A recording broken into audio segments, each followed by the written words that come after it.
Все прекрасно мы понимаем, да, что есть выдуманная реальность, которую они... Вот мое мнение какое?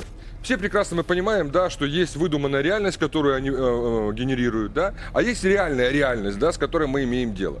Мне кажется, было бы логично обратиться непосредственно к Украине и к странам ее поддерживающим, например, прежде всего Британии и Америке, что если, не дай бог, Запорожская атомная электростанция будет повреждена и произойдет катастрофа, непременно сразу же по центрам принятия решений прилетают две ракеты. Одна в Вашингтон, вторая в Лондон. Ядерные.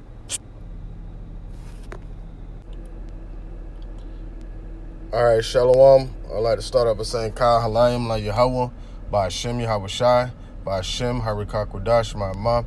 Double honors to the elder apostles, the great millstone, and my elder Heroine as well. Salutations to the Akim that are pushing the truth, the sincerity, and truth. And peace and blessings to the men, women, children that believe in the name of Yahweh by Hashem Yahweh Shai. All right, I'm Kanaksa Anban Yashar Allah from the Lions and the Yashar Allah camp. And coming with a lesson dealing with this article that I was reading. The article's title is Russian TV airs nuclear missile warning for U.S. and Britain. And apparently, as I was reading the article, apparently this is something that's been going on for a little while now. It's Russian citizens or TV analysts, news analysts, and TV show talk show hosts have been reportedly sending threats of nuclear strikes to London and Washington, the two capitals of the major, dealing with the beast, London and United States with Washington D.C. It's pretty interesting because what it is just it seems like the whole world is speaking, whether they're in the truth or not. It seems like the whole world is dealing with prophecy. It kind of sort of in a subliminal way. Like you hear a lot of people speaking prophecy and they don't even know it. So that just shows you, man, Yahweh B'Shem Yahweh Shai is turning up the heat and it's going to come down on this place, man. So things are going to start moving even quicker, as we get closer to the end. Lord willing, this lesson is edifying to serve His purpose. And with that, I just want to get into it. It says, a Russian television panelist has made the latest nuclear threat on Kremlin-controlled media by saying missiles could be fired at the U.S. and the U.K. All right. And it says, the comment came as a fate of Zaporizhzhia nuclear power plant was being discussed on Monday's edition of Vermaya Pakzik, I don't know how to spell that, Time Will Tell on Russian First Channel. All right. And it says the International Atomic Energy Agency is growing increasingly alarmed by military actions at the facility located 140 miles northeast of the Russian-occupied port city Mariupol. All right, so now this is going to be where the threats originate from, and you can see from the video clip that I played in the beginning the basis of these threats. All right, and this is not the government per se talking about it, but this is the people in Russia want to see America and want to see the UK blown off the map, man. They want to see the West dealt with. This is what the people want. What do we want? What do the people want here in America? We want democracy, stop all wars. We need to stop terrorists. But Russia wants to bring terror to America. All right, and it says, it has warned that bombing the plant creates a real risk of a nuclear disaster as Russia and Ukraine accuse each other of shelling the facility. It says, if God forbid the Zaporizhzhia nuclear power plant is damaged and a disaster happens, 2 missiles will instantly land in your decision-making centers, said panelist Yuri Kot, one in Washington and the other in London. So basically saying it's an automatic detonation of missiles being sent over here if anything happens to that plant. It says, the video was tweeted by BBC's monitoring Francis Scar, who wrote, for those of you perhaps concerned about the absence of recent nuclear missiles All right, Shalaki, let me read that again.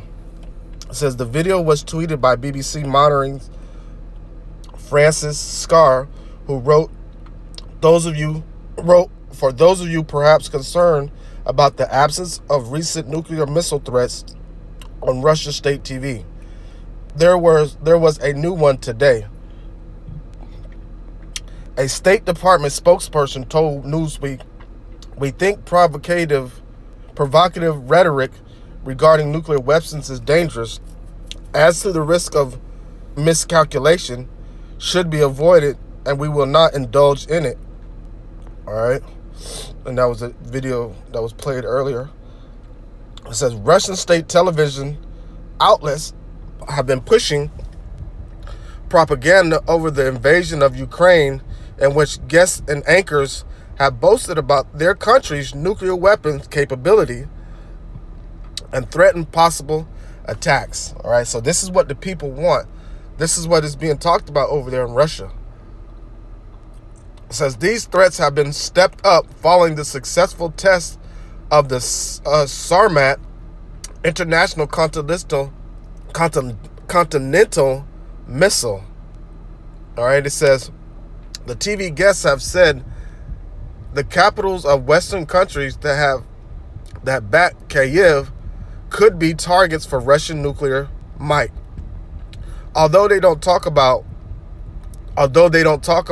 Europe's missile defense system or the prospect of NATO retaliating if one of its members were attacked.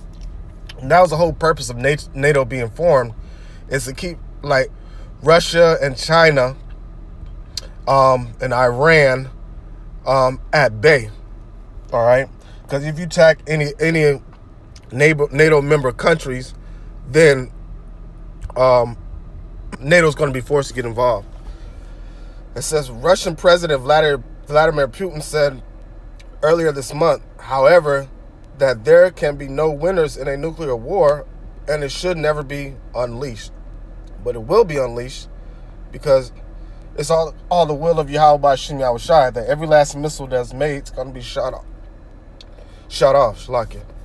It says the military backing of Kyiv has received from UK and the US and their allies has been a considerable bone of contention for Russia.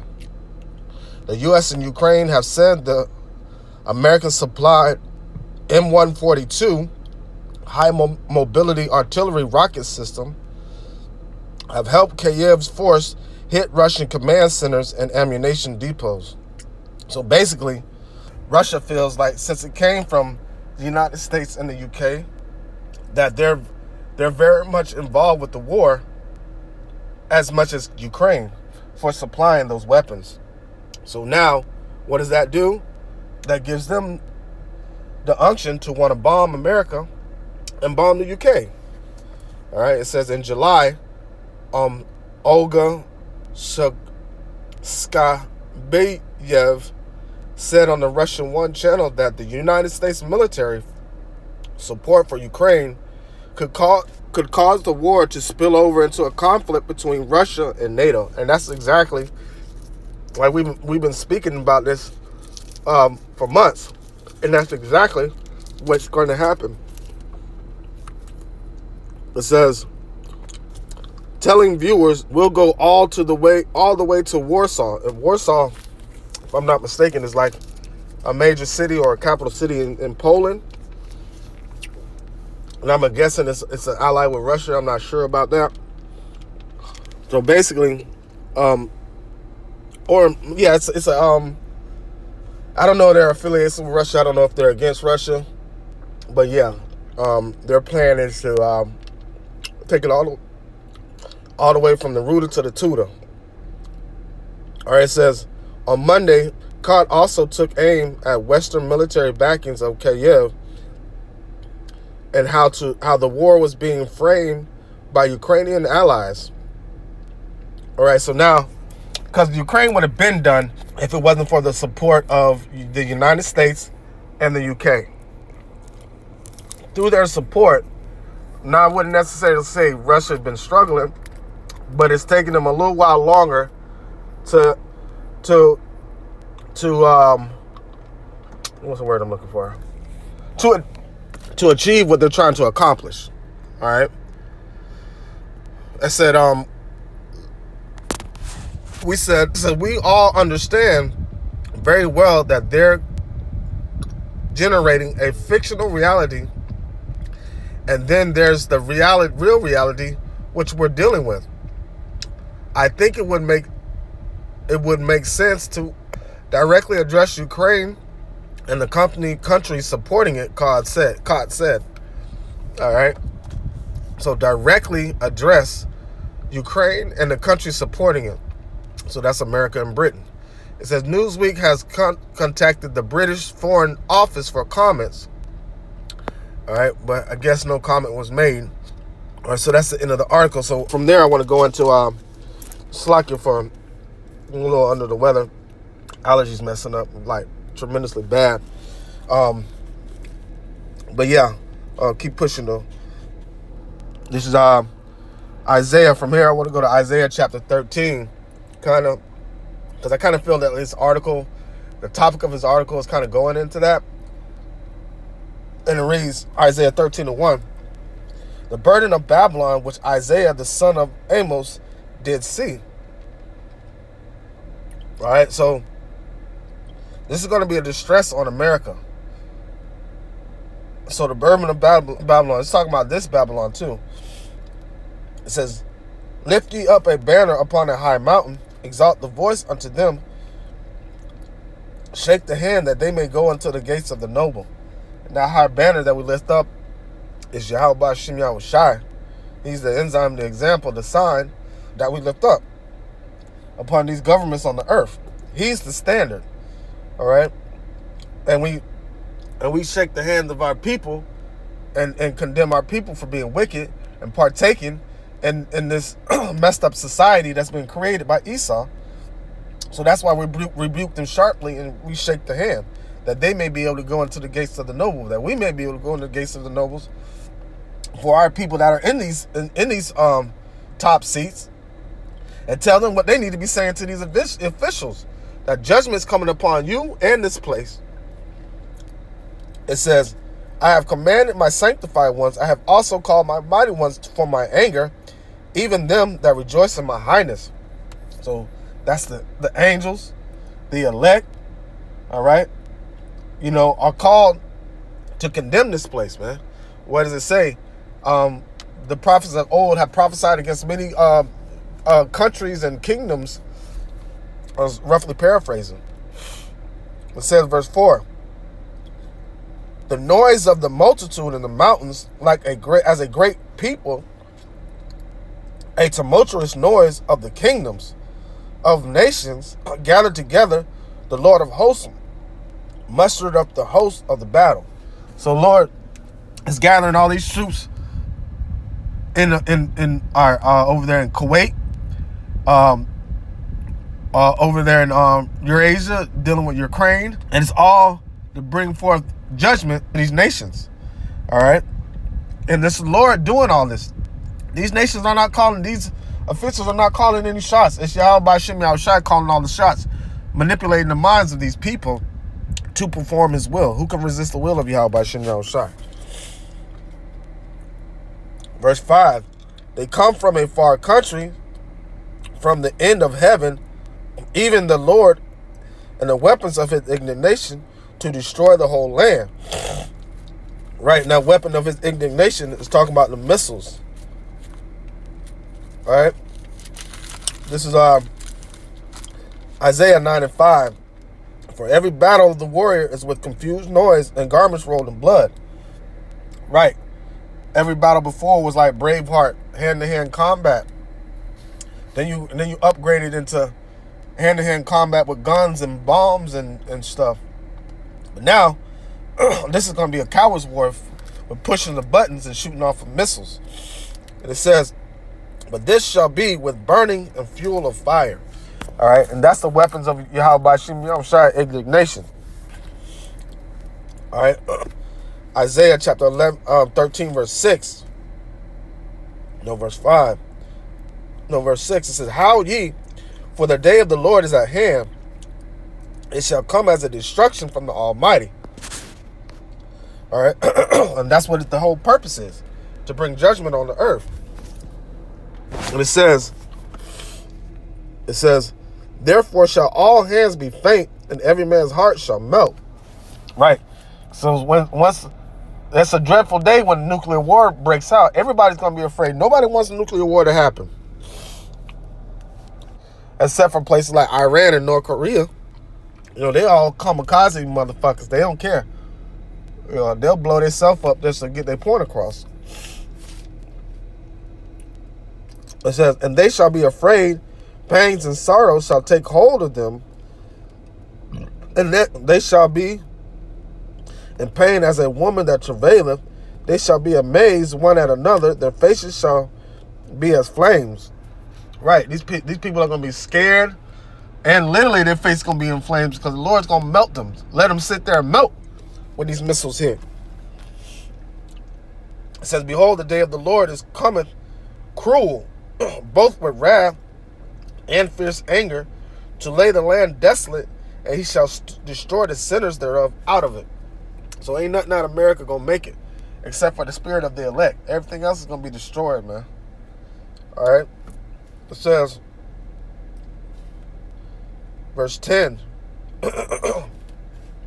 for the stars of heaven and the constellations thereof shall not give their light. The sun shall be darkened and is going forth, and the moon shall cause her light. The moon shall not cause her light to shine. It's going to be total darkness out there. From the mushroom clouds covering the whole sky, nuclear fallout, and it's going to be so dark in the minds of these people because they're going to be so confused as to what's going on. They're going to be looking for answers and not going to be able to find them. But the earth is going to, like these mushroom clouds are going to cover everywhere. It's going to be so many missiles shot off, you're not going to be able to see the sun and the moon and the stars. All right, verse 11, it says, I will punish the world for their evil and the wicked for their iniquity, and I will cause the arrogancy of the proud to cease and will lay low the haughtiness of the terrible. Right. The Lord's going to bring fear on it because his spirit is going to be in the missiles, guiding those missiles to their destination.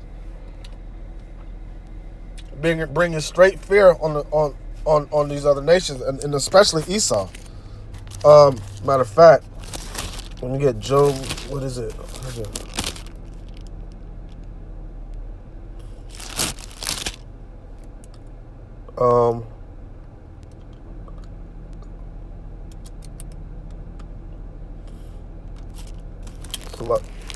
Shalakia.